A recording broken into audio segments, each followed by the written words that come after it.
could be at danger because of the rhetoric? Her life is in danger? Who's that? Marjorie Taylor Greene, she says. Marjorie Taylor Greene. I don't think her life is in danger. Frankly, I don't think anybody cares about her. Posted just yesterday on X. You questioned who and what country is putting so much pressure on Trump to keep the Epstein files hidden. And you included a picture about donations from pro-Israel lobbying group AIPAC.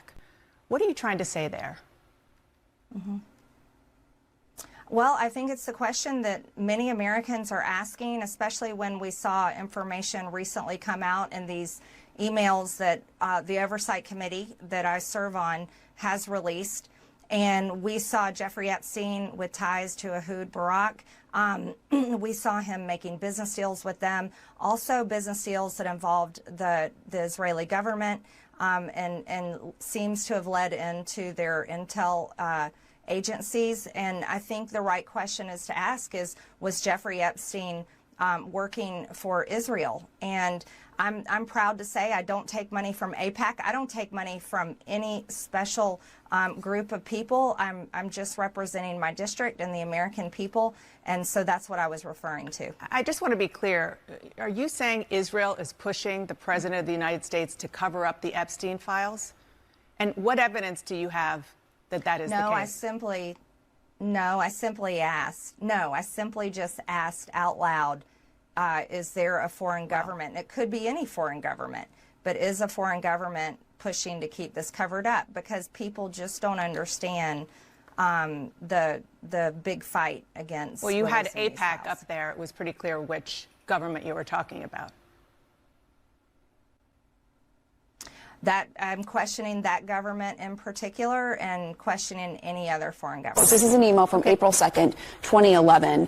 Republicans are saying that victim is Virginia Giuffre. As you know, she died by suicide. She's been very outspoken victim of Jeffrey Epstein. Here's the email right here on your screen. She wrote a book, as you know, and she did not accuse him of any wrongdoing. What do you make of that? And can you confirm that? Yeah, I don't know. Obviously, it's redacted who the victim is, so I won't necessarily take the Republicans' word on who it is that's redacted. And I don't know why they would necessarily redact someone's name who is deceased at this point. The Democrats did that, though. The Democrats redacted. No. I understand, okay, but I'm just saying, like, our biggest concern is to actually make sure that we are protecting victims. And obviously, she wrote a book.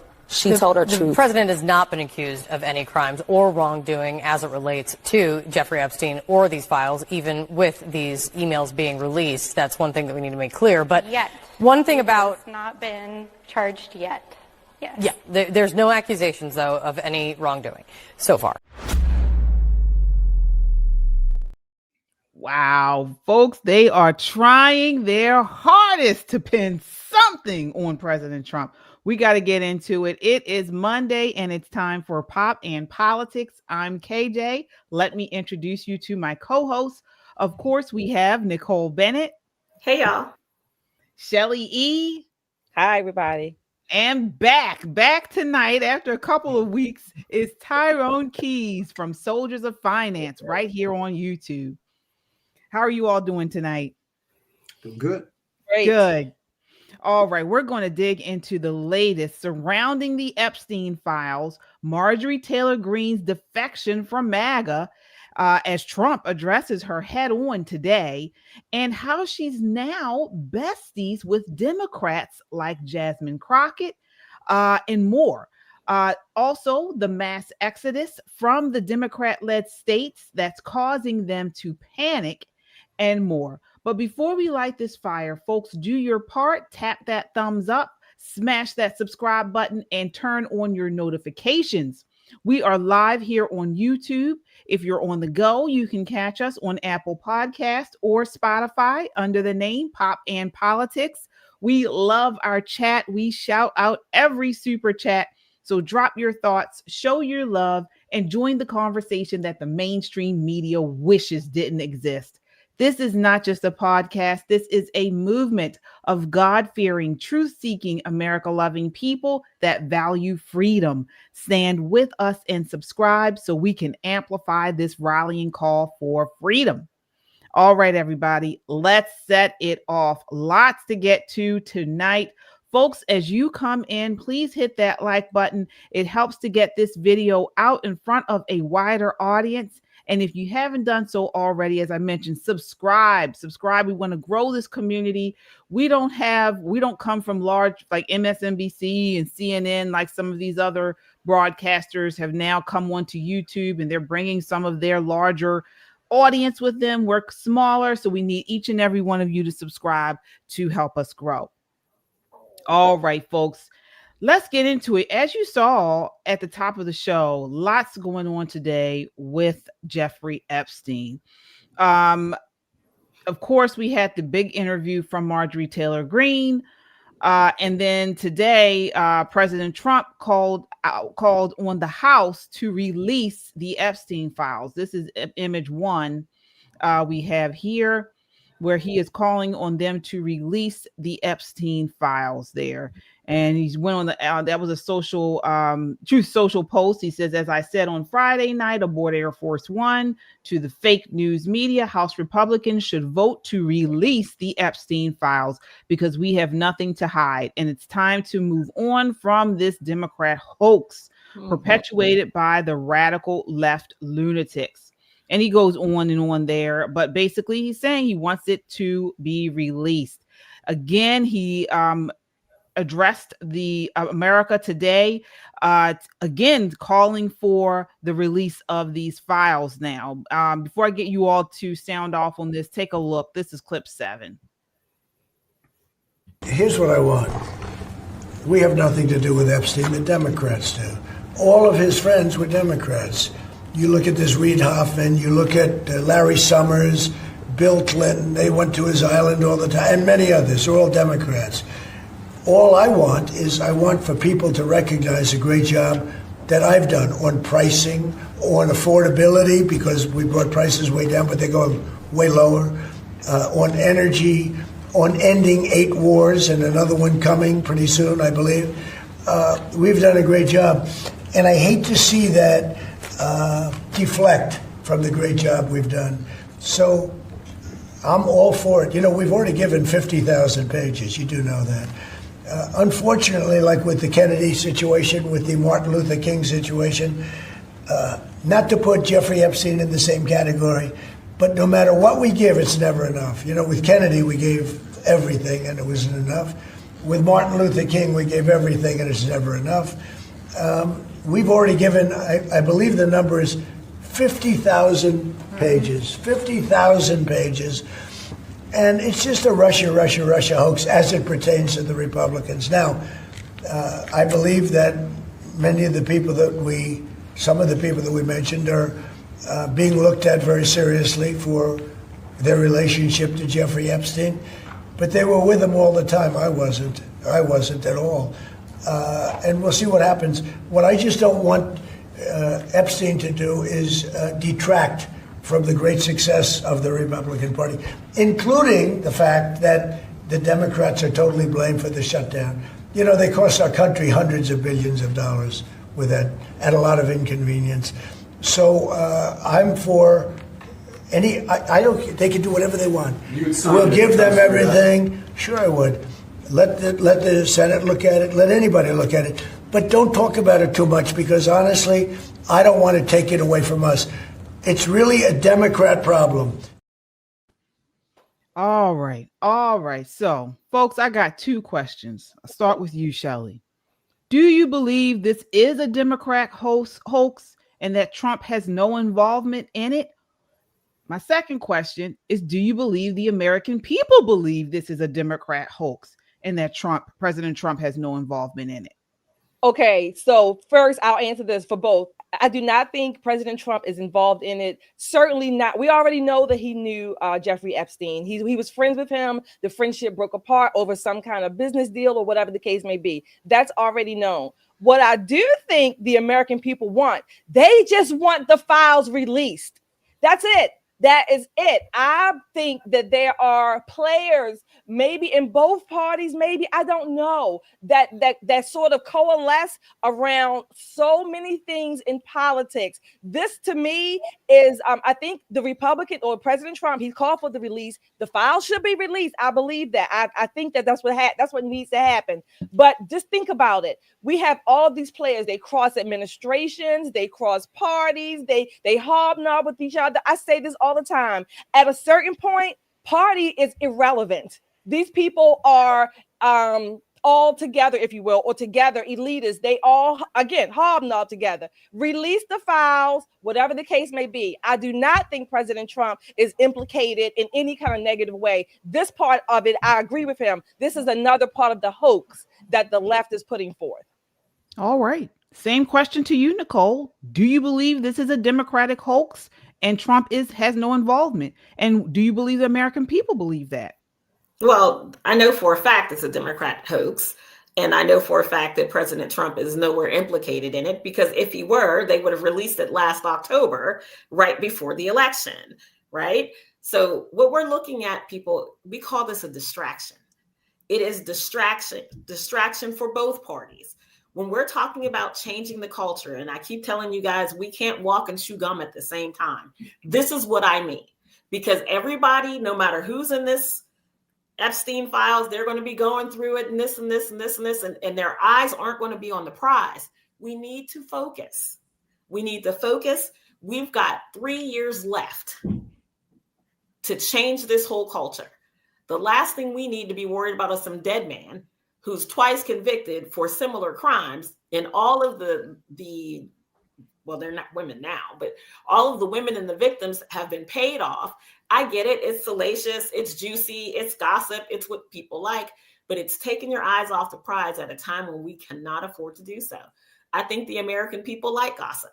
In fact, I love that the American people like gossip. They like true crime. And no matter what comes out in these files, it can literally say Donald Trump had nothing to do with it.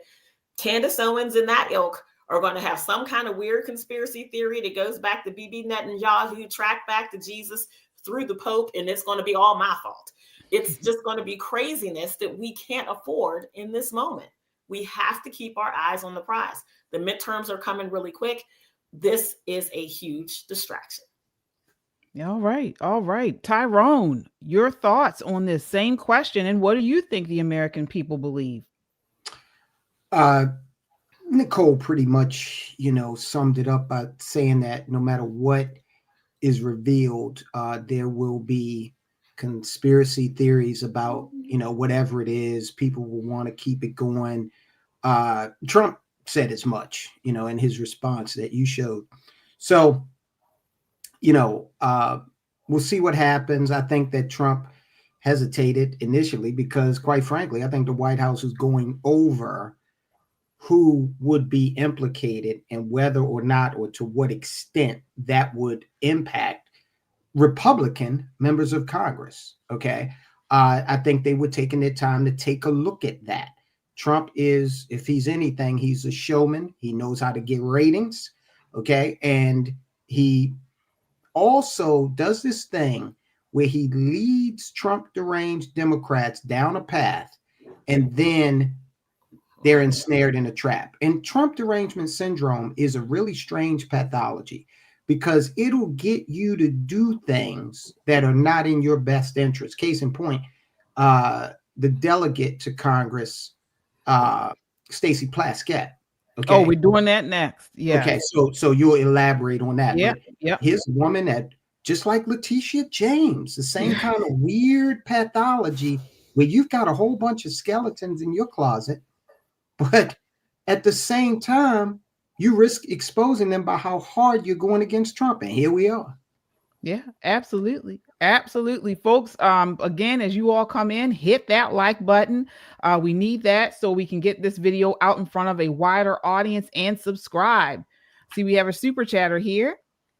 All right, we have Kung Fu CJ, excuse me, Kung Fu CJ 6734. Thank you for your $2 super chat and for being a member of our Freedom Seekers Club. He says, "Hello, Pat family. Trump is clean and they know it." Yeah. All right. Well, we got to get into it.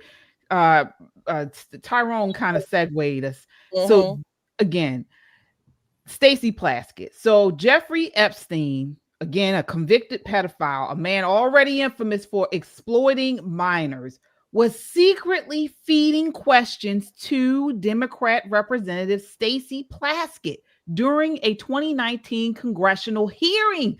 This is the news. I can't even believe this happened. Take a look. This is clip 11 as they lay it out. On a morning of a hearing where the House was questioning Michael Cohen, Plaskett was communicating with Jeffrey Epstein. To be clear, this is years and years after he was convicted in 2008 of soliciting a minor. Plaskett was texting with Epstein that morning, the morning of the hearing that was aired on C-SPAN. She texted with Epstein, "He'll talk about his grades." Epstein responded, "What privilege stands behind the non-release of college transcripts?" He then says, "Great outfit. You look great." All caps. Plaskett replied, "Thanks." It goes on. At 10:41 a.m., Epstein, ever the weirdo, texts her, "Are you chewing?" Plaskett responds, "Not anymore. Chewing interiors of my mouth. Bad habit from middle school." Then Epstein asks when Plaskett's turn for questioning Cohen will come up. And she replies, "Hours. Go to other meetings." But then we get to the meeting. Then we get to her turn. Then we get to the questioning of Cohen. And Epstein tells her, "Cohen brought up Rona, keeper of secrets." Plaskett doesn't know who Rona is. You don't know who Rona is. And Rona's in all caps. So Plaskett responds at 2:25 p.m., "Rona?" Then she says, "Quick, I'm up next. Is that an acronym?" Then finally Epstein responds, "That's his assistant." Now listen, this is all of how it played out on text exchange. Now I want to show you the video from a C-SPAN airing. These are time-stamped. So is the C-SPAN time-stamping of that congressional hearing. And you'll see Plaskett look down at her phone as these texts come in and change her questioning, including not knowing the last name of Rona, who she ends up asking about to Cohen. Mr. Weisenberg and other individuals, Miss Rona. Who are those individuals? Is Miss Rona, what is Miss Rona's position? Rona Graff is Mr. Trump's executive assistant. And would she be able to corroborate many of the statements that you've made here? Yes, her office is directly next to his, and she's involved in a lot. Time-stamped right there. In that moment, another text from Epstein. What does he tell Plaskett? Good job. All right. So I want to take our time on this because we need to really get this out here, folks. This man, a convicted predator, was essentially a shadow staffer for a House Democrat during this hearing designed to smear President Trump. And so now we're supposed to believe this was just normal. And this man is the man that was somehow working with President Trump and President Trump was involved in his mess. I mean, let's get into this. I want to start off with you, Tyrone, since you brought it up. What did you think of this when you saw this was brought out? This was exposed today. I think it was today. Yesterday, actually. But okay. Initially, I thought, wow, that's pretty shocking. But then when you peel back the onion on this, it gets even deeper. I know. Now, guys, this is the kind of stuff you find on the Soldiers of Finance channel, the little brother to pop politics. Yes. But, she's a delegate, non-voting delegate to the Congress representing the U.S. Virgin Islands, which also happens to be the location of Epstein Island. Okay.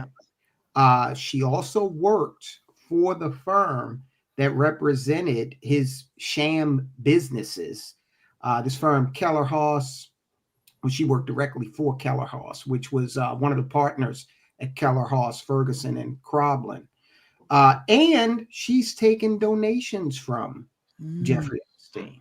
Okay. So at the end of the day, I think when you use the term shadow congresswoman, yes, she was Jeffrey Epstein's woman inside the U.S. Congress. Absolutely. Wow. Yeah. And his power and influence helped to put her in that position. Yeah. Yeah, Nicole. I mean, this is a bombshell, at least in my eyes. What are your thoughts on this whole thing?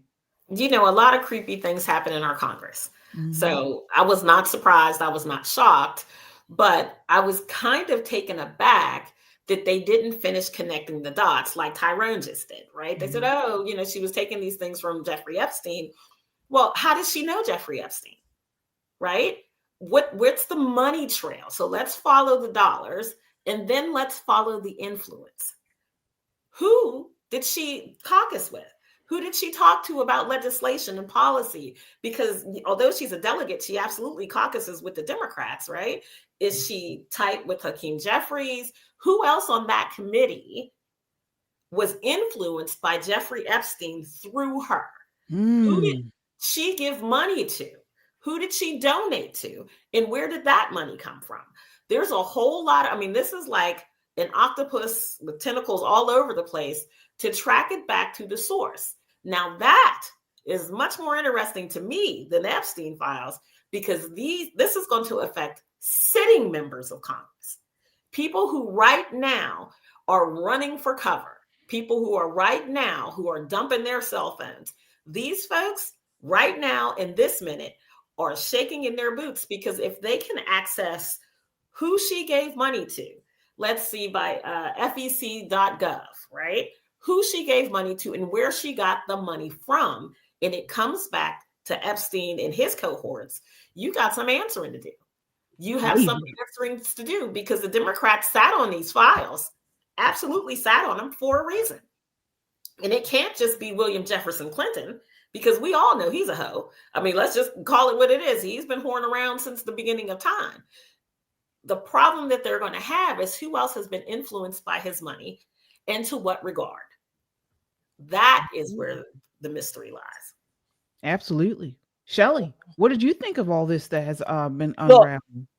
Yes, I heard the story today, so it came out last night. But this is why I say at some point, parties don't even really matter necessarily. These people all coalesce. Money, power, in the case of Jeffrey Epstein, sex, politics, all of these perennial issues, if you will, coalesce, and these people get drawn up, and then hey, they just go for what the influence and the power are, where it will lead them. This is why I say release the files, because I bet you dimes to donuts, it's not only Plaskett that is, so to speak, implicated. It's not only her. These connected dots, we talked about that before too. They don't connect the dots. They don't want the American people to connect the dots, because if the files are released, the American people are quite capable of connecting dots. Will there still be some conspiracy theories? Maybe, maybe not. Probably will. There probably always will be. But if we have the actual files and the information,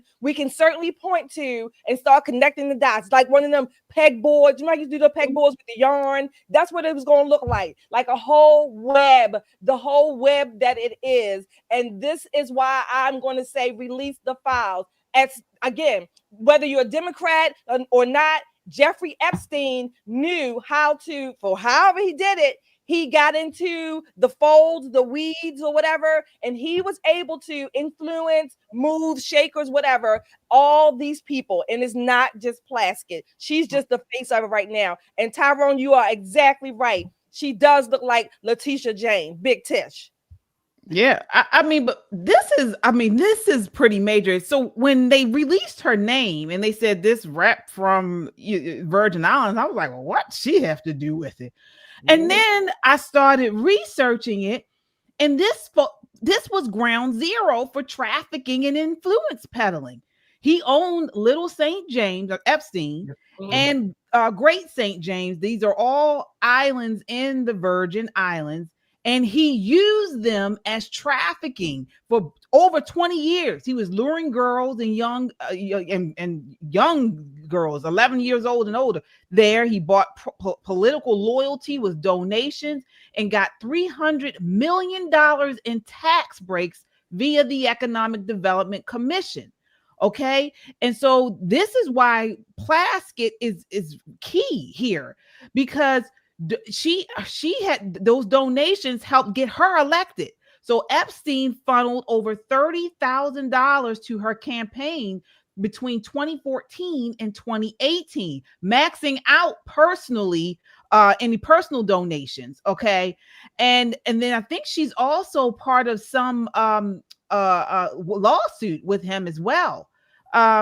If what I have here is correct, she was a deposed witness in May 2023, okay, for the JP Morgan suit, where she admitting no recall of any legal work for Epstein, but confirmed that she was unaware at the time.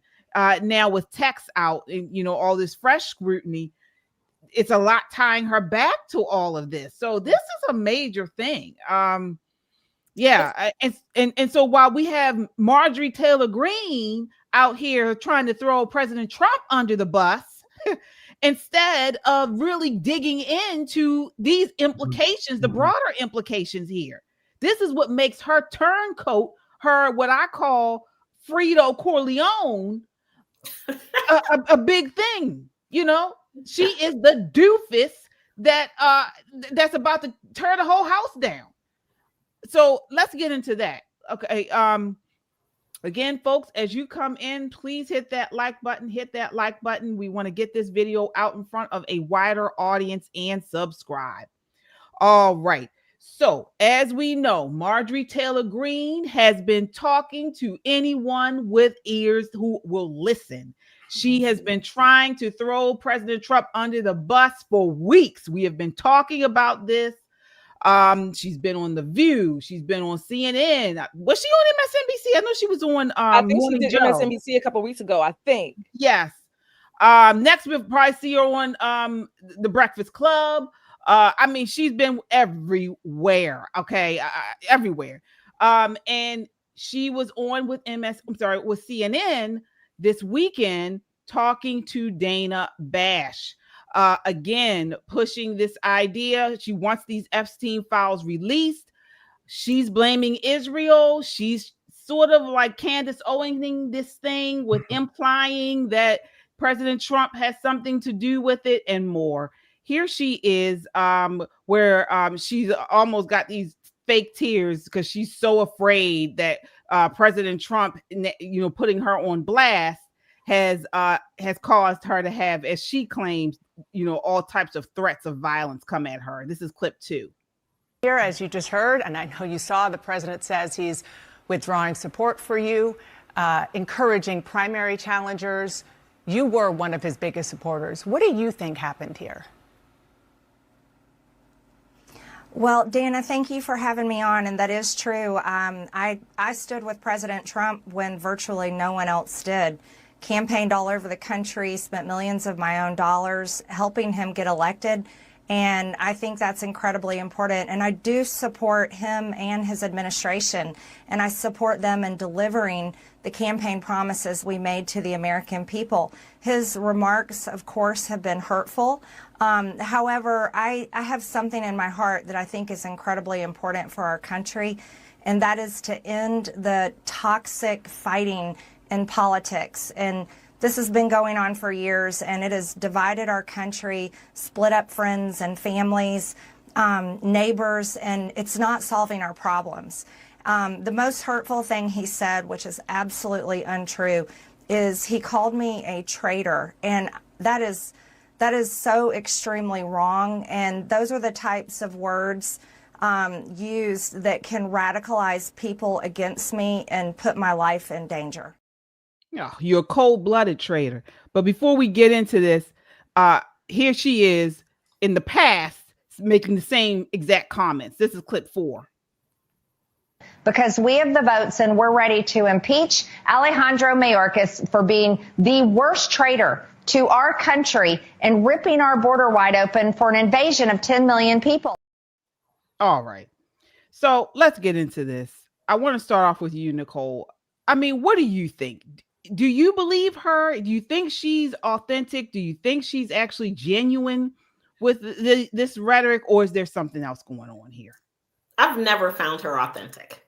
Mm-hmm. You know, there's something when you are kind of overly aggressive for no reason. You listen to her words where she says, "We campaigned." We made campaign promises. We didn't make any campaign promises. Donald Trump made those campaign promises. We didn't campaign all over. She most surely, I didn't see her when we were on the south side of Chicago. I didn't see her in Detroit. I didn't see her in Milwaukee. I didn't see her in DC. If she means campaigning for the top of the ticket, the Republican ticket in her own state, honey, that's what you're supposed to do. That's a part of the gig. That is a part of the gig. So she's incredibly disingenuous. And she does this thing where she flirts with the truth and kind of flirts with the lie and kind of walks in the middle. And I find that very distasteful. And that's not new. She's been doing that for a while. I think it's very interesting that she's now calling for, everybody to tone down the rhetoric when she's one of the main people throwing rhetoric. It's very disingenuous. I don't think that she has yet realized the damage that she's done to her relationship with her constituents. She comes from a very red area. And nobody's chasing after her. This woman's got more automatic weapons, semi-automatic weapons. She lives in the woods. She's gunned up. She's made videos showing such. No one's chasing her. The only person who's chasing her is her shadow. She needs to get over herself and find something else to do because them primary challengers are coming for her. Yeah. Yeah. Shelley, what are your thoughts? Are we being too cold-hearted? Do you believe she's being authentic? You know what? I don't know. I've said before with MTG, whatever. I've said before that some of the things that she was pointing out, particularly as related to economics and healthcare, I agree with. All of this stuff, this is drama. This is all drama. We know President Trump. We know he likes to come up with the names and the caricatures and all that. That's classic Trump, right? This is drama. Marjorie, to me, she is going around to any willing person that's going to be listening to her with this story. This is all politics. Before I finish, KJ, my response, I want to point out some of the supers that are talking about this. Okay, give a little flavor of what's going on in our chat room. So Andrew CZ Ski something says, I think this is another fake fight like the Trump DeSantis employed. The legend says she's a traitor. Who else? Someone else said Mr. Soul says she's been bought.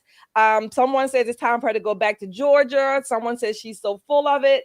So she's so full of, I can smell it from here. So there are the comments. There's a lot of other comments that MTG started this mess. It seems to be most people are, I guess I would say, anti-MTG in our super chat group tonight. Kung Fu says MTG is trying to get reelected. Thank you for your $2 super chat. That's probably part of it too, because these people do have to go home to their own districts and they have to get reelected. And see, this is the point. Thank you, Kung Fu. This is one of the points I was thinking about. All of this Republican infighting, right? Is it going to advance us in the midterms? Because that is my focus primarily. Economics, domestic issues, and my focus. All of this drama, this is exactly what it's political power plays and whatever. It's drama at the end of the day. Never, never, never underestimate the power of the Republicans to trip over their own feet. Yeah. Yeah. So, Tyrone, I mean, what are we supposed to do then? Are we supposed to ignore people like Marjorie Taylor Greene who have clearly turned on President Trump? And honestly, I think she may be doing some damage. What are your thoughts there? Yeah, a lot of, we got to look at this and step back and say, let's separate the theater and the feminine energy from what needs to be done for Americans. And when I talk about that feminine energy, have we learned nothing from Lindsey Graham and all the years we've had to put up with him? So there are issues on the table, okay, that the American people need addressed immediately. Now, there's a lot going. We're talking about, this whole set of theatrics with Marjorie Taylor Greene, and then Trump says what he has to say. But, right now, a lot of Americans are trying to figure out how they're going to afford health care in 2026. That's a real pressing issue. And for the life of me, I cannot figure out why Democrats and Republicans cannot get in a room and order some pizza and say, we're locking these doors. Bring that minister. Remember the guy that said, lock the doors? Bring him in there to say, We're locking these doors until we develop solutions for the American people. And one of the reasons why, and we as citizens, voters, have to stop putting up with this. The Democrats received over $400 million in contributions in the 2023-2024 election cycle alone from the healthcare industry. They're bought and paid for, and Republicans are at fault too. So I know I'm going off on a bit of a tangent, but it's purposeful, because I think we should, get these people to pay attention to the problems that need addressing and stop doing all of this stuff that in the final analysis does not matter. Well, that's what President Trump said. He was saying that, and again, this is why, in my opinion, MTG needs to be addressed. He said that the reason why he was so upset with her and pulled his endorsement from her was because she was going out here. Not only is this Epstein stuff she's been talking about, she's trashed his foreign. She has trashed most of the biggest achievements of his administration.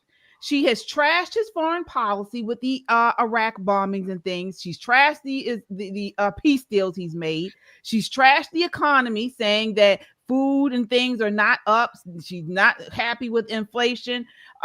She's trashed many of the major, what we would call big achievements he's made with his administration. She was just trashing last week. She was saying how the mass deportations were not good because of construction companies and people who need these illegals. And then she turned back around and said, and was trashing, saying that, what was it? The HB1 thing. So she went from trashing illegal and his deportations to also trashing the H1B visa program. So again, she has been trashing him every turn. And guess what? The Democrats are using her voice now to campaign with it. Take a look here. Let me see here. I think I have, this is, I had a clip here. Image 3. Jasmine Crockett is coming to her defense. So she posted up a thing here. She says, bleach blonde, bad bilge body. That's what she called her before. Marjorie Taylor Greene. I'm here for you, girl. This almost feels like a moment where Marjorie should phone a friend. Oh, I'm here for you, girl. I told you not to trust him. All he cares about is himself and protecting the pedos, okay? He never loved you. My granny always said, be with the man that loves you more than you love him. Trust me, sis. You are better off without him. The girls are fighting. This was what she says. This is what she says. Now, not only this, but here's Sunny Holston of all shrews. This is Queen Shrew. Queen Shrew is now defending Marjorie Taylor Greene. This is clip 5. I'm surprised he's saying nobody cares about her, because I'm pretty sure his base is sending her the death threats and who else? And the nasty letters and the same things that many of us have been subjected to. I will tell you, I was shocked when she was here. I thought, maybe a pod person was sitting here and Marjorie Taylor Greene, the real one, was in somebody's basement. I don't understand the shift, because I think at a big age, people at that big age, she's in her 50s, people don't change. They may change their behaviors to get something that they want, but I don't know that they fundamentally change. Well, she's ambitious too, Sonny. Let's be real. There may be something behind this. Maybe she wants to run for governor. Maybe she wants to run for Senate. But I give her credit for saying, I took part in some of that toxicity, and I apologize. Absolutely. That takes a pretty big person to do that. So I'm still on the fence about her, but I don't know. Okay. So this means that Sunny Holston, who actually called white women roaches, she compared them to roaches. She's now all for the roach, because Marjorie Taylor Greene in Sunny Holston's eyes is a cockroach. She's the biggest cockroach of them all. Okay. Shelley, what are your thoughts here? Marjorie Taylor Greene, I will warn you, neither Sonny nor Jasmine Crockett are in your corner. They are just using you for caricature, sister, sis, whatever she said, the girls. That's BS. That's BS. I hope you don't fall for that trick. You can ask these black girls on this panel, and we can tell you what the real deal is. Again, Marjorie Taylor Greene's going around. President Trump, it has a right to be upset. She has not been, I guess, supportive of his successful plans or achievements so far. She has not been. I don't know where all this is going to go, but let me read a couple of the super chats. Maybe they can help us out. All right. So we have, where are they? Thank you, Rough and Ready. Thank you for your super sticker for $2.99. Veronica says, thank you for your $20 super chat and for being a member of our Freedom Seekers. Says, keep up the good work. Thank you, Veronica. And who else did we have? Anybody else? Okay. I wanted to look at a couple more comments, if you don't mind. Let me see the comments that coming up here. So someone says, I'm sorry. Marjorie Taylor Greene is mad because Trump will not endorse her to run for Congress. She became part of the swamp. This is from Big Al 2501. Yeah, DC is a swamp. And that's why I keep saying at a certain point, outside of this drama, at a certain point, these people all hobnob together. And we don't know what the hell is going on. But what we do know is not going on are the issues that are affecting everyday Americans, which is where we need to turn our focus. All right. Yeah. Folks, we gotta call this out. We really do. Now, maybe it's us. Maybe we are too aggressive with the rhetoric. And this is what Marjorie Taylor Greene is saying next. She says everyone needs to tone down with the rhetoric. Take a look. This is clip 6. Congresswoman, you posted on X that President Trump is, with his comments, fueling a, quote, hotbed of threats against you. Obviously, any threats to your safety are completely unacceptable. But we have seen these kinds of attacks or criticism from the president at other people. It's not new. And with respect, I haven't heard you speak out about it until it was directed at you. Dana, I think that's fair criticism. And I would like to say humbly, I'm sorry for taking part in the toxic politics. It's very bad for our country. And it's been something I've thought about a lot, especially since Charlie Kirk was assassinated, is that I'm only responsible for myself and my own words and actions. And I am committed, and I've been working on this a lot lately, to put down the knives in politics. I really just want to see people be kind to one another. And we need to figure out a new path forward that is focused on the American people, because as Americans, no matter what side of the aisle we're on, we have far more in common than we have differences. Yeah. And we need to be able to respect each other with our disagreements. So just to put a button on this, you regret the things that you have said and posted in the past, the Facebook post that was taken down of you in 2020 holding a gun alongside the squad, encouraging people to go on the offense against the socialists, liking a tweet of somebody calling for the execution of Nancy Pelosi and former President Obama. Just examples. Well, Dana, as you know, and many people know, I addressed that back in 2021. And of course, I never want to cause any harm or anything bad for anyone. So that was addressed back then, and okay. I very much stand by my words I said then, and I stand by my words today. I think America needs to come together and end all the toxic, dangerous rhetoric and divide. And I'm leading the way with my own example, and I hope that President Trump can do the same. Wow, this is actually shameful. This is shameful. Nicole, what did you think? I mean, do you think she is being sincere? No, she's a whole liar, point blank. Just put it out there. You know, it's one thing to have an awakening, an aha moment. If her conversion had happened the day after Charlie was murdered, then she might have some validity.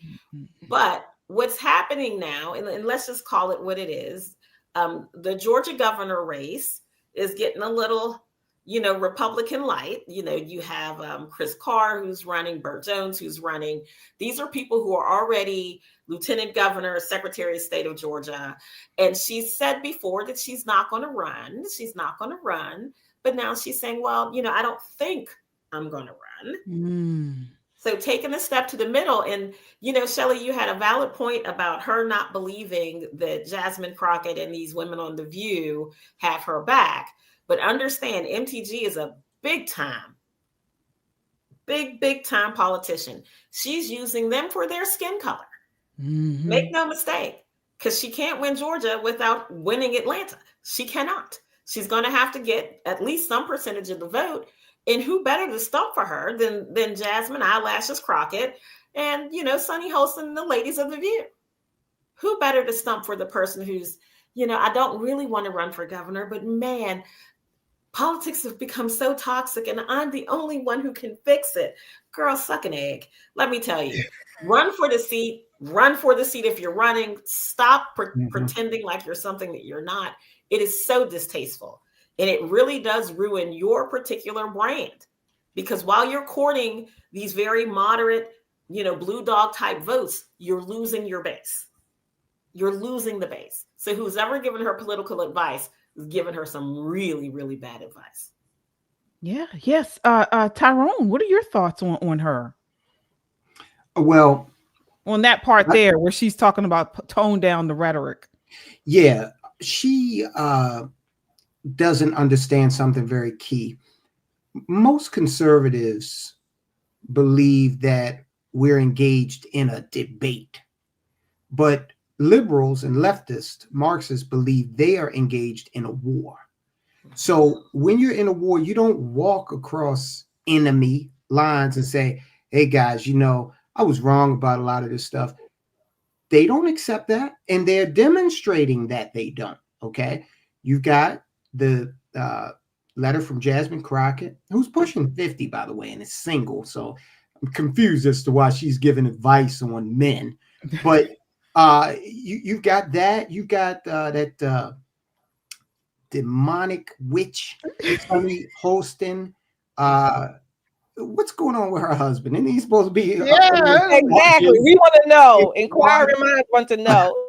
But MTG, if she really wants this governor spot, if that's what she's going to do, try to run for higher office, she's looking real. She looks more inauthentic than a black Elvis impersonator. All of what you've been for the past few years, no one's forgetting that. Okay. And you're not going to get, I've got a better chance of playing center for the Bulls than she does of getting a black vote in Atlanta. Okay. So it's a really weird play. Yeah. Yeah, it is. It's not weird to me that, because I think she is being disingenuous. She's playing politics, as Nicole you mentioned, and it's really it's sad because it's when President Trump came forward. Say what you want about him, he was basically, he means what he says. He says what he means. He was a straight shooter, whether you liked it or not.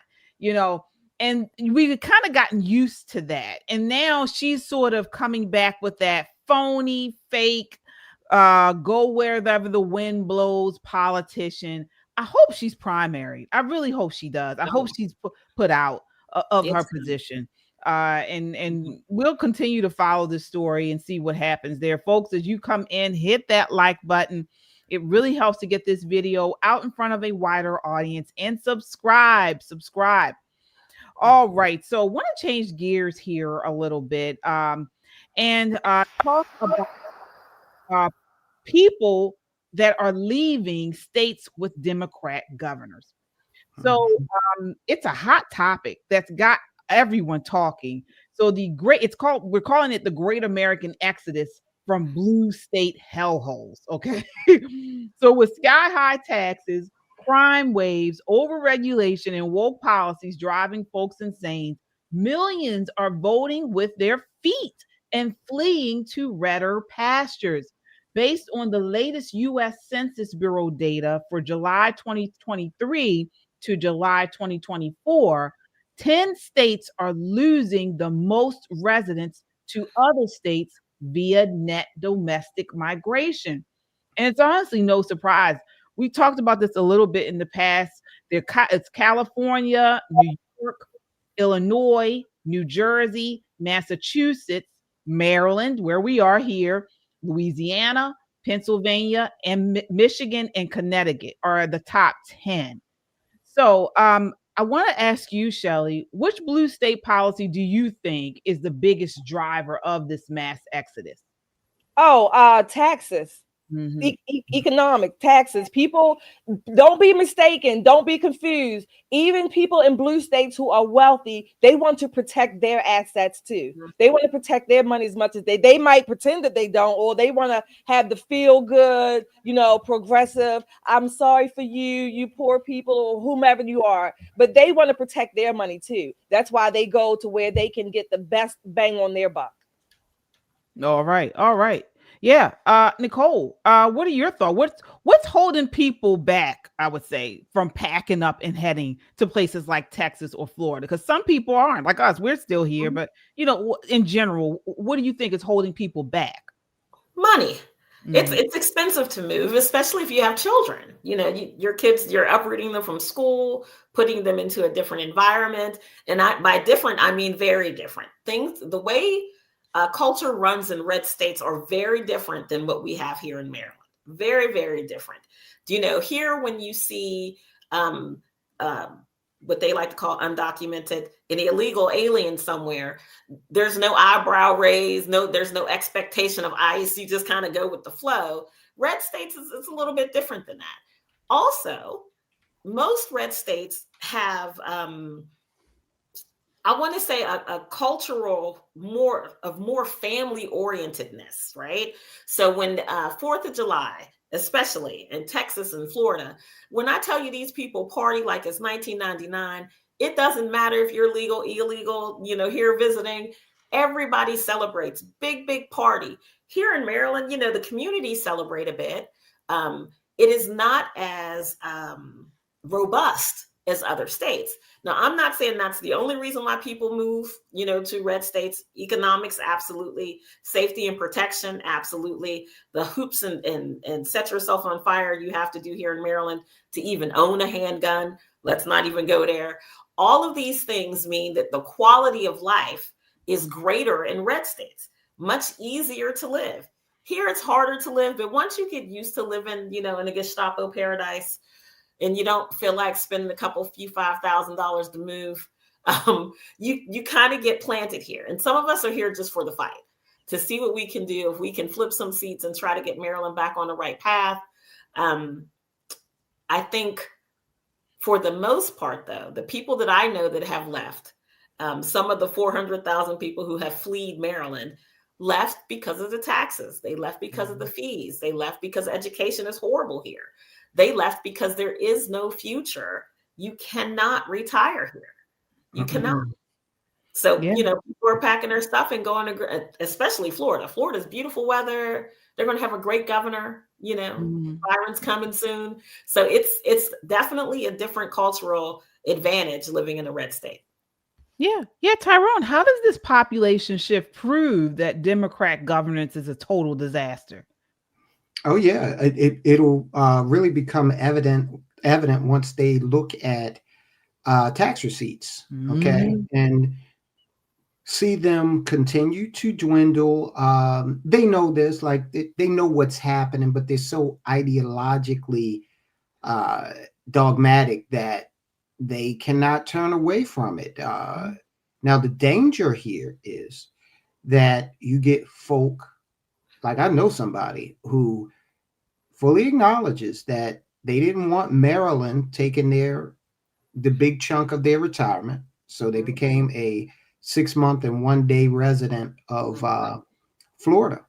And we were having a conversation when he was up here at one point. He was talking about how he was becoming politically active in Florida and how they were, actually opposing some conservative principles. And I called him. I said, listen, you picked up stakes and went down there to be a resident 6 months and 1 day because you tried to escape the liberal policies here in Maryland. And now you're going down there and trying to establish that. Notice how the left, they're really big on that. Ilhan Omar comes from a refugee camp in Somalia, and she's trying to reestablish that over here.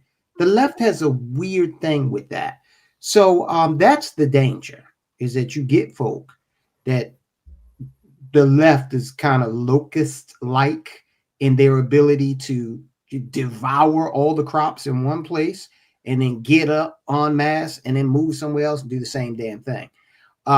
So that's the one, and there's no real way you can stop that. But I will say this, expect it to continue, because these crazy ass Democrats don't show any sign of understanding what their policies have wrought. Yeah, I have, as you all know, we are all here in Maryland, and left the state of Maryland. And so after this last election, as we just were talking about, there was a mass exodus out of the state. And I have friends who moved to Virginia. And folks, for the first time ever, now I'm talking about people who have lived in Maryland all of their lives, they actually got checks back. They got checks back from them from living in Virginia. They got, it wasn't like a tax refund. It was some kind of other check that they got because I think it was something to do with the state actually taxed them, took in too much tax. And so they give back any extra. And they were like, I can't believe this. I'm actually getting, I got a check. And I mean, it wasn't like a lot of money, but this is like, I've never experienced that here in Maryland. Where I'm not talking about a tax refund. You guys know what I'm talking about? Yeah. Basically, when the government takes in too much money, it's the taxpayers' money. They give it back. We've never had that here in Maryland, have we? And you won't. There was one county, boy, I can't remember her name, but there was a Danielle Hornberger was a county executive. And she worked out some great deal, and it didn't cost her as much as she thought it would cost. So she sent rebate checks back to the people who live in her county. Wow. Yeah. No. That's why I say give us our money back. Well, they're doing the direct opposite here, where we're getting taxed and feed more now. Absolutely. More of a shortfall. We knew we were in the hole, but now we're in the hole's hole. I mean, we are so far gone financially, and they're not going to stop spending money. They have no desire to stop spending. So where did the state get its money from? It doesn't build anything. It has no source of income other than my pocket. Right. You know, so when you look at the people who have left Maryland, we're not talking about the lower 10% of earners. We're not talking about those people who get full refunds back. Those aren't the people who are running. The people who are running are the people who employ people, right? Like Shelley said, they have the means to pick up their assets and move it somewhere else to protect what they've worked so hard their whole lives to build. Now, you can't be mad at that, but Democrats are, and hear me out, and I'm not trying to scare anybody, but it's just a matter of time before Maryland has an exit tax, just like California. Yeah. Wow. They have an exit tax? Yes. Maryland is going to be, I call it, Maryland is going to be the state version of New York City if Mom Donnie succeeds in his socialist plan. So Maryland is. Wait a minute. Why would you pay to leave? Why? Well, here's the thing. If your state, well, first of all, if your state has that, that's a signal to leave immediately. Exactly. But you know, who you sending after me to get it? Okay. Well, they put it on I'm they're going to probably confused. darn it. They probably put it on your credit. Oh, go ahead, knock yourself out. Listen, guys. I have said this many times on the show, and you guys know I'm from West Baltimore. And one thing about growing up on Northern Dukeland is you know how to maneuver, okay, financially.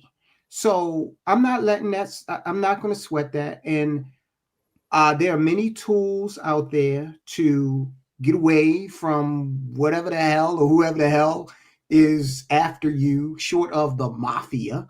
Okay. So if it's a company or a state, oh no. If it's Big Tony, okay, that's one thing. But if it's the state of California, the hell you gonna do? Send state troopers after me? No. So I'll maneuver around that. Okay. And I'll let people figure out how to do that for themselves.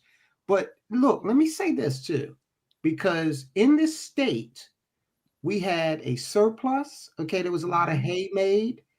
The last governor about a surplus. But let me tell you something. Why should a government have a surplus?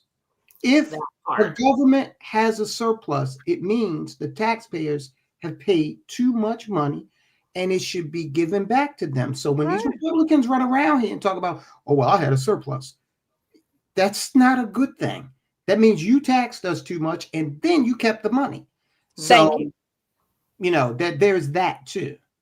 Exactly. That's what I say. It's not a gift. It's not the government giving you a benefit. It's our money. We talked about this over the last. It's our money. Give it back. I want it back. All of us, we want it back. It's the government does not make anything to earn a profit. Okay, give it back. That's just that. But when you ask KJ about why would you pay the exit, I kind of liken it to a death tax. People pay taxes on their money when they die. Now they didn't pay taxes all their life, right? From the bank accounts to the state, whatever, and then when they die, they got to pay them again. You know, their estate or whatever. It's ridiculous. You're literally taxed from birth to from cradle to the grave. Every Americans who are working, and we want our money back. Give it back.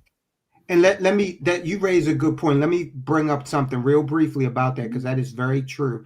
And there are ways to escape the death tax using insurance.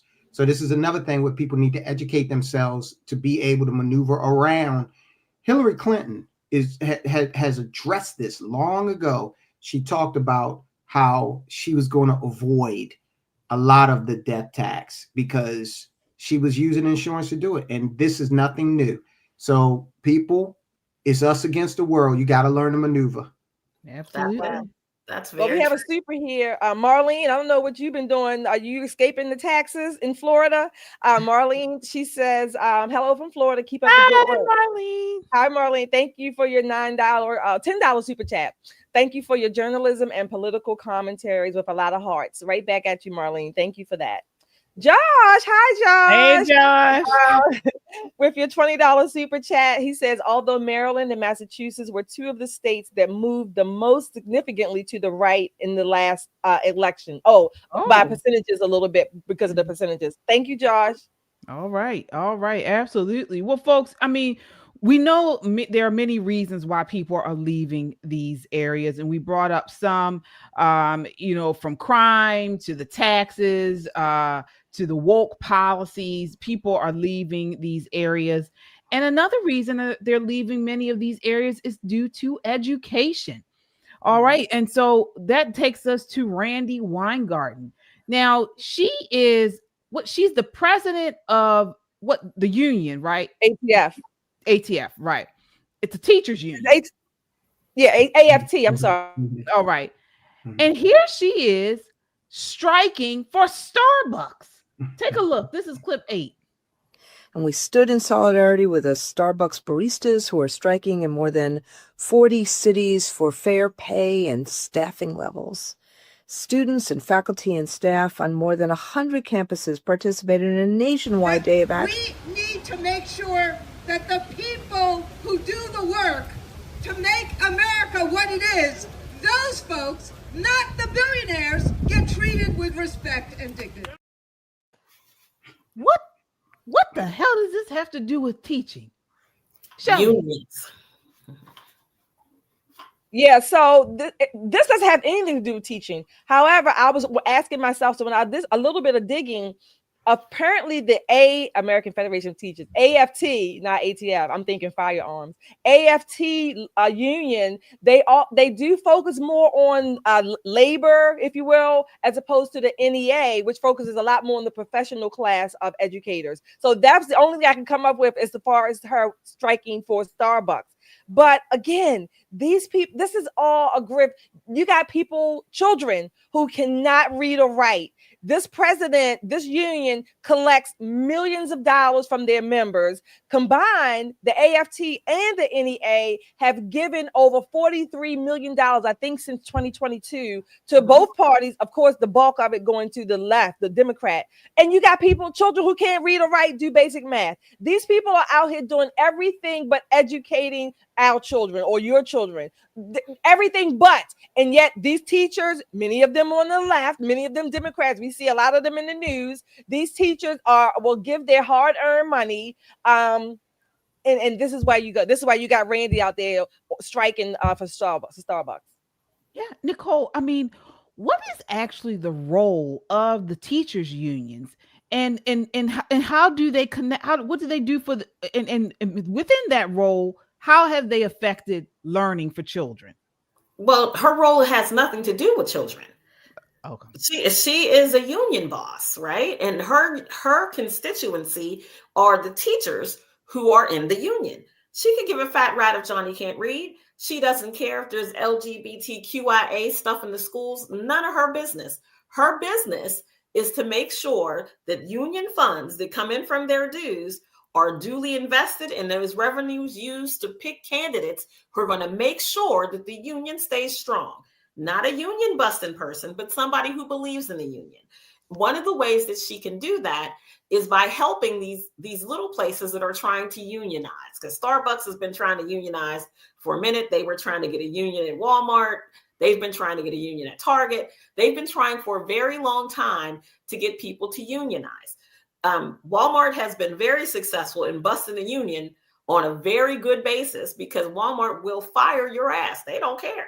They got somebody else, 20 people waiting in line to be the greeter. So they don't have a problem with letting the rebel rousers go. Starbucks is one of those companies that definitely leftist, definitely left-leaning. So this is a different kind of problem for them because Starbucks, donates a lot of money, of course. They believe in the same kind of ethos. Everybody likes the alphabet mafia and all of that. But here's the difference. Starbucks also likes its money. It also likes its revenue. And unions feel like you can't get rich on my labor. The only person who should get rich on my labor is me, meaning my union. These are the only two people who should be profiting on my labor. And it's unfortunate because what happens if you give all of the money to the Starbucks workers and you can't improve your products and you can't improve your processes? All of those things start to fail, the business fails, and then the Starbucks workers go somewhere else to work and the business owner is out of business. So this is the fundamental difference. But Weingarten is just looking to pad her income. That's all she's doing. She's a union boss. She doesn't give a fat rat about anybody else except for the people who pay those union dues. Tyrone, can I read the two supers first, please? Yeah. Mm-hmm. All right. Thank you, Brown Eyes, for your $20 super chat. She says, hello, ladies and Tyrone. I am just showing support. Thank you for that. Josh, your $20 super chat. We've read that one. Lucille, thank you for your $20 super chat and for being a member of our Freedom Club.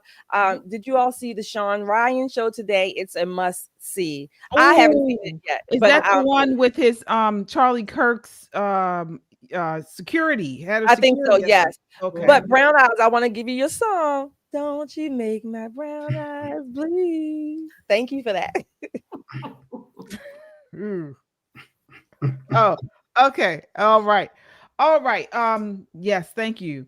Thank you all. Thank you all so much for your super chats. They go a long way in keeping us online and pushing out this conservative content. We appreciate each and every one of you. All right. So, Tyrone, I got caught off guard with the a question to you is, so Nicole is saying correctly that these unions are not about educating the children. They're really there for the teachers. Is that correct? Oh, absolutely. But they do a lot, like their whole campaigns are about the children. So when they endorse a teacher, they're endorsing this teacher, and they're saying this teacher is best for this community and this for this school, and so on and so forth. So are people understanding that these unions are not really on the side of our children? I don't think people understand that. No, they don't. The unions are on the side of the unions. Mhm. Okay.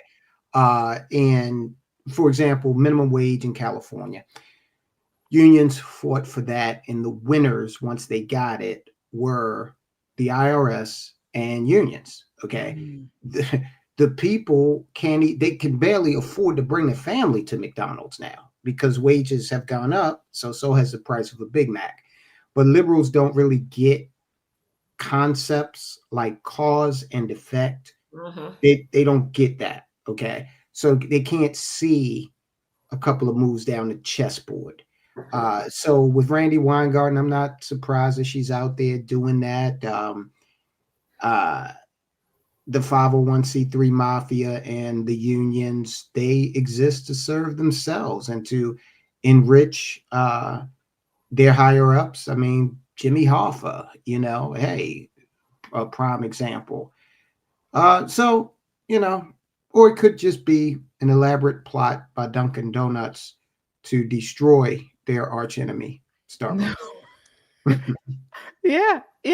And people, we need to make this clear, because these teachers' unions are ruining the public education system.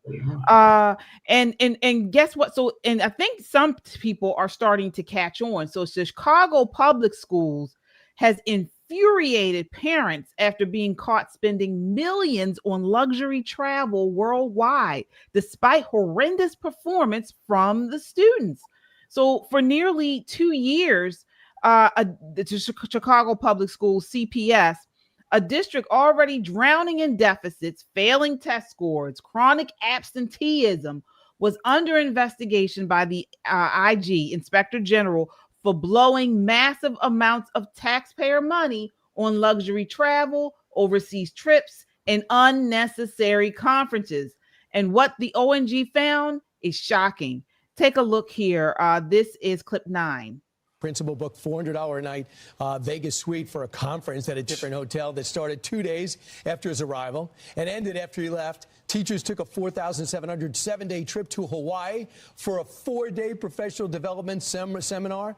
You could have zoomed it, by the way. 15 staff trips to Finland, Estonia, Egypt, and South Africa for professional developmental and school visits. So not only do your results suck, but you're out there traveling around the country, and because you feel impervious because the teachers union put the mayor in office and put the governor in office, so you can go and do these exotic trips, and then you could just put the kids in cargo. Meanwhile, at the same time, going against the charter schools that want to do a better job, that have shown the results, you're seeing these kids go to 4-year universities on scholarship, the same poor kids that they said that could not be educated because of their background.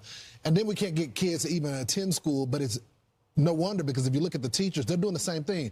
43% of the teachers in Chicago public school logged 10 or more absences for the 24-25 school year. So the kids aren't showing up to school, and the teachers aren't either. That's just crazy. That's sad. That's like half of teachers missing 10 days of school. And I also think, too, about how short the school year is and how short it feels. There's so many days off. But the report cards speak for what's happening there. The 2025 report card there in Chicago, this is for K through 12. 58% of kids are not proficient in reading. 42% are not proficient in math. 73% not proficient in math, I should say. That's 3/4 of the students. We should be embarrassed that we're letting this happen in one of our greatest cities. In almost every city, you will. Wow. Absolutely. Shelley, I mean, this is what we were talking about. Absolutely. Before I respond, I want to say hi to the Scrapping Beauty for your $10 super chat. She says unions are antiquated. We have, I think, workman's comp rights, etc. Unions keep dead weight. Yes, they do. Thank you, Nancy, for your $5 super chat. It says, she says, I just moved from Brooklyn, New York to PA. It makes me sad, but I can't live in a third world borough any longer. I'll continue to pray for New York. Thank you. Thank you, Nancy. KJ, I think Brian was saying what I was going to say. You can take that same template and apply it to almost every public school in America. Every city, every state, that template would probably paying out the same way. Where taxpayer money is involved, when politicians or bureaucrats have access, unlimited access to taxpayer funds because they deem those funds as unlimited, always replenishable, they will take it to the nth degree. All these professional developments. When I was in school, grade school, middle school, we didn't have teachers having professional development days every other week. And maybe that's why we can read and write. And the teachers were smarter back then. Exactly. Now these teachers are dumb as rocks, and they got all these professional development days. And you know where they go to the professional developments? They go to some of the nicest places. They have to have the top notch and 5-star restaurants and accommodations. They can't just take coach class to a neighboring state or whatever, wherever it may be, at the least expensive, because that's what you're supposed to do for the tax. When you're on taxpayer dime, your costs are supposed to meet the least expensive, most economical cost to be reimbursed for. No, these people do it and they get away with it because unfortunately these inspections and audits, they don't come every year, so to speak. And once they do come, it's already at least 2 or 3 years behind. And who's going to pay that money back? They're not going to collect it. No. Yeah. Nicole, and the one thing that expose didn't talk about was the COVID money. You always talk about this. That became a giant Democrat slush fund. And the OIG confirmed that the federal COVID relief money helped fuel the spending boom. So instead of academics and tutoring or fixing learning loss, CPS staff funded vacations. Absolutely. Listen, when Shelley hit the nail right on the head, when you have unlimited access to somebody else's money, it's like finding a black card. You're like, woo, I can go spend what I want to. It doesn't make a difference. I'll never have to pay for it. The problem that we're having is they spend all of this money in quote unquote professional development, and they're less professional and they're not developed. So we're not gaining anything. Listen, don't get me wrong. I get PD dollars for work too. I go to Vegas, but I actually attend the classes. I learn more. I come back and it makes me a better leader. When they go to Vegas, they spend $400,000 fooling around, and they come back and these kids still can't do basic math and they still can't read to proficiency. And this is our future, America. It makes you scared to get old because who's going to take care of us? Yeah. Yeah. Tyrone, what are your thoughts on this? I mean, this is insane. It is. It is. First of all, in Tyronistan, nobody goes to Vegas for a conference. They all go to Poughkeepsie. If you really want to learn something, prove it by going to Poughkeepsie and staying at the Red Roof Inn. But the objective, all this makes a lot more sense if you understand the objective is failure. Okay, there has been a decades-long effort to dumb down the American populace, and we are living there. I don't know if anyone here has seen the movie Idiocracy, but there's a scene in that movie that actually played out during the Kamala Harris campaign. The scene where the president is announced in the movie, and it's like to rap music and a lot of concert type fanfare, that actually played out with one of the rappers at Kamala Harris's, one of her campaign events. So here we are, okay? We sent people to the moon before we had a Department of Education. This has been designed to dumb down. They don't want philosopher kings. They damn sure don't want critical thinkers, okay?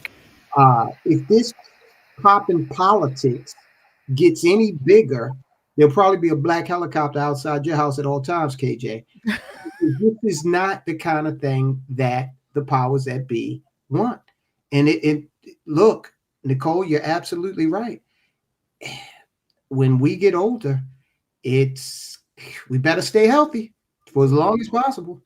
Yeah. I mean, I feel like we need more people like us, you know, and more people that are involved, that are calling this stuff out. You know, one of my favorite movies of all time was Lean on Me. It was actually based on a true story, Absolutely. right out of DC. But you know, Principal Joe Clark, he said they used to call me Crazy Joe. Well, now they can call me Batman. We need more Joe Clarks out here who raise hell and who demand exceptionalism from our children, from the bureaucrats who are in charge. That's what we need, because right now it's like people they just don't care. They just don't care. Nope. Well, let's see if our other super chatter cares. This is Terry Ray Nick. Thank you for your $20 super chat.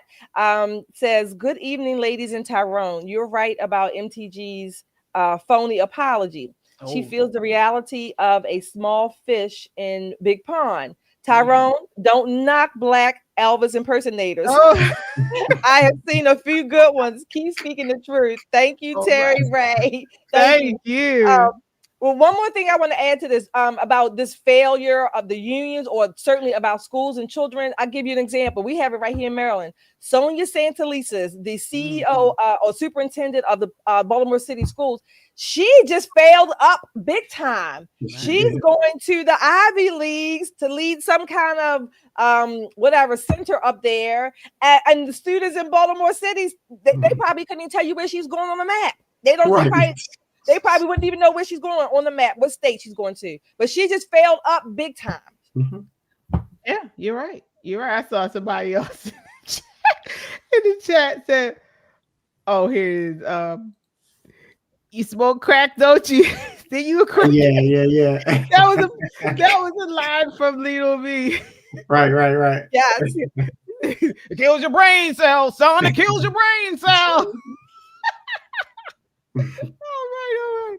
We can go all night with that. I love to say old movie lines. Let's get this train back on track, though. So yes, you guys are 100% right. I just want to say this really quickly, because I mean, this expose really uncovered a lot as far as those luxury international trips. 8 schools spent $142,000 on trips to Finland, Estonia, Egypt, South Africa. I mean, I don't understand this. We're supposed to be here in the United States, the example. You know, we're supposed to have the best universities, the best schooling. Why are they going all of these other countries? I don't really understand it. And again, they had outrageous employee behavior. With the $400 a night suite in Vegas, $4,700 stay in Hawaii. I mean, this is outrageous, and this should be on the front news, the front page of every newspaper, of every mainstream media should be talking about this, because these are our children.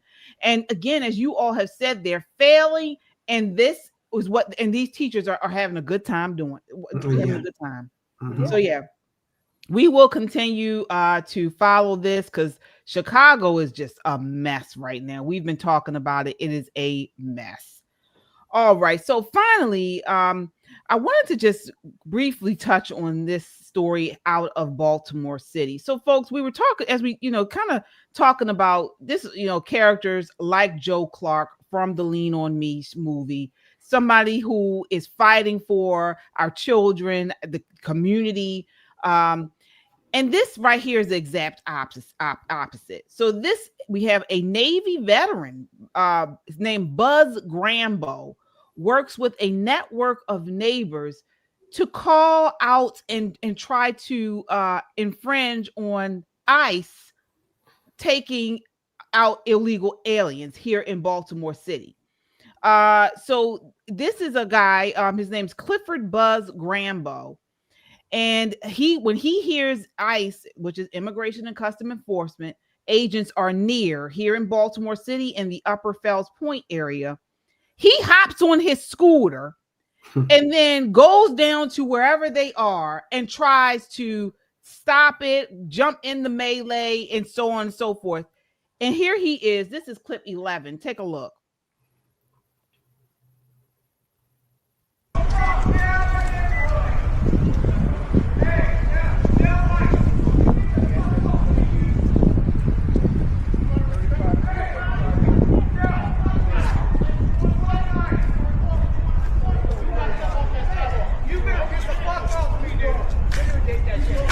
Get your hands off!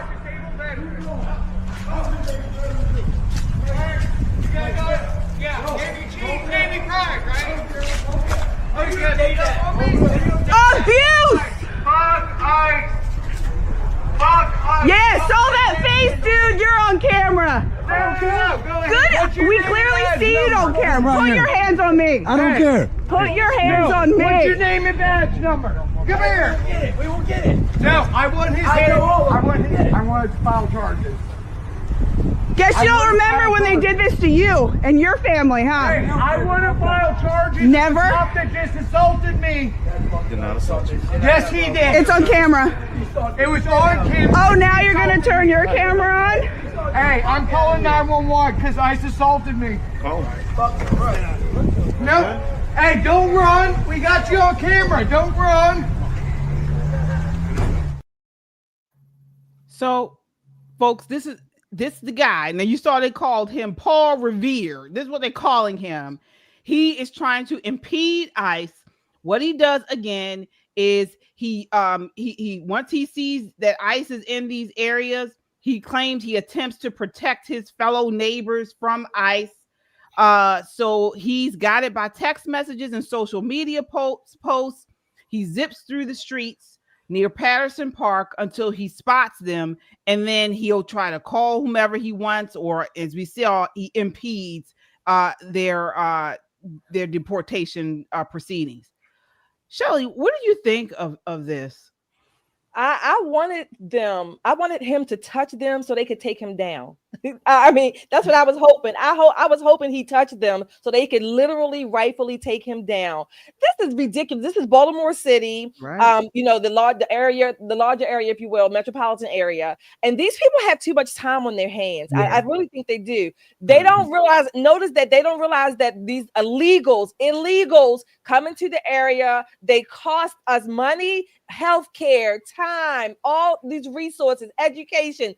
And yet these people out here with a bullhorn, intimidating or antagonizing the ICE people for doing their job. I wish he had touched them. I was so hoping that I would see them wrestle him to the ground and just take him out. This is, I don't even know the solution, I guess, because I mean, technically he can be out there with a blowhorn, all that, fine. But this is so upside down. Baltimore has enough problems of its own and crime and education, but he wants to be in front of the ICE agents who are here to get illegal people off the streets. Yeah. And Nicole, I think that this was the lady on the bullhorn was his wife or some woman, and she was recording and as he was impeding ICE. Yeah. So, here's the thing. Two questions. One, I want to know where the hell he's riding his scooter, because Baltimore City roads are potholed, and broken. He must have the ankles of a god to be riding a scooter up and down them broken roads, okay? But more importantly, him and his female companion, let's just say that, with their matching bullhorns, they are everything that's wrong in blue states. Mm-hmm. Everything that's wrong in blue states. They will not stand up for the rights of the citizens, but they will risk life, limb, and arrest and beat down. Because had those other officers not been there, I'm sure that one black ICE officer would have beat him bloodied and left him sitting on a corner with his girlfriend in the bullhorn. I think it's something to be said for the way their minds work, that they're doing something magnanimous and gracious and all of that. And until we can find an antidote for that mind virus, here's what we need to do. Number one, not only make it punitive to rent, lease, or sign a loan for someone who is not a citizen, it has to be jail time. Jail time, not a $25,000 fine. I'm talking about a fine that's going to make their hair curl Plus, you're going to have to go get an attorney to get the state's attorney off your butt. Secondly, they should not be allowed to open accounts to have utilities. You're not a citizen.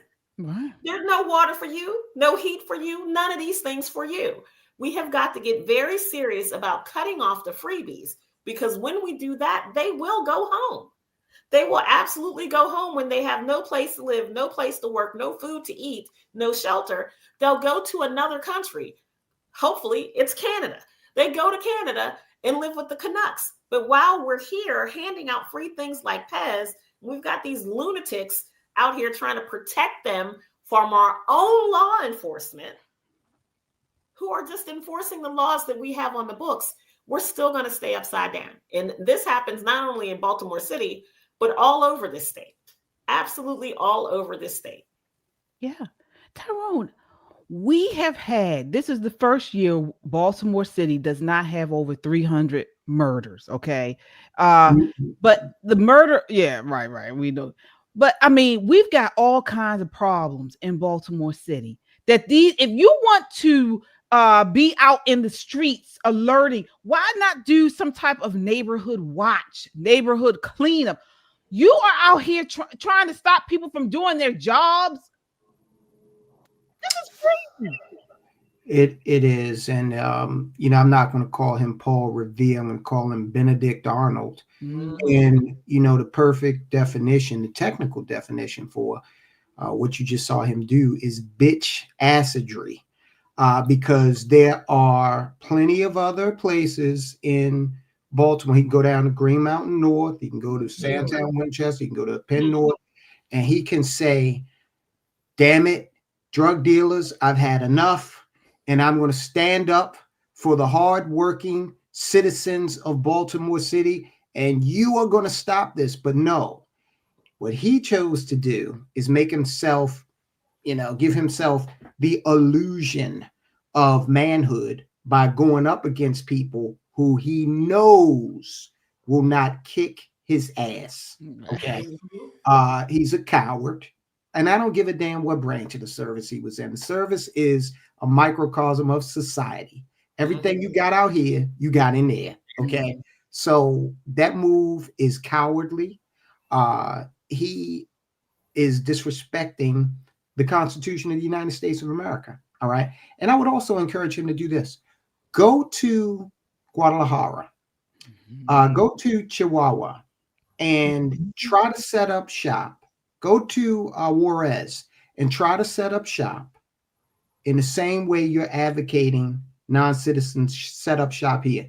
Good luck to you. Okay. Because you might not make it back to America. Oh yeah. If you can hear, they would stick that bullhorn up his, what. Absolutely. Yes.